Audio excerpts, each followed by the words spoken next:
To the business program.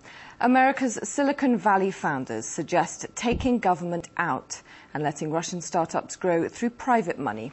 They fear the state will choke rather than help innovators. But the country's high-tech czar tells Business RT they should be careful what they wish for. Daniel Bushell reports. The investors who built California's Silicon Valley have come to help Russia create its own. But they're worried. It's state-driven, led by President Dmitry Medvedev. The whole idea about venture capital is you take government out of the equation and you leave it up to the entrepreneur. So I think that's definitely something that will be front and center of their minds when they're making investment decisions. The man running high-tech conglomerate Rosnano warns Russia is different. We have a very special situation where you cannot introduce innovation by decree.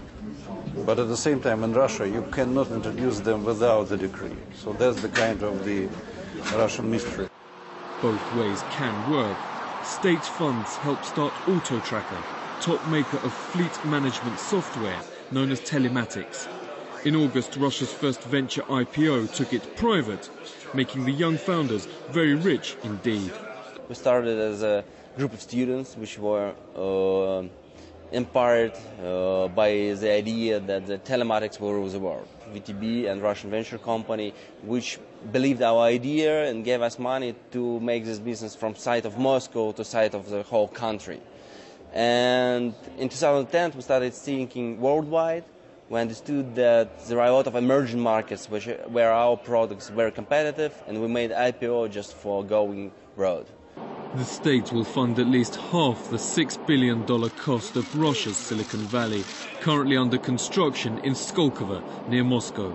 But there are signs the Californian delegation is starting to influence. On Monday, Skolkovo chief Viktor Vekselberg admitted this project will only be successful if hundreds of independent companies join. Daniel Bushell, Business RT.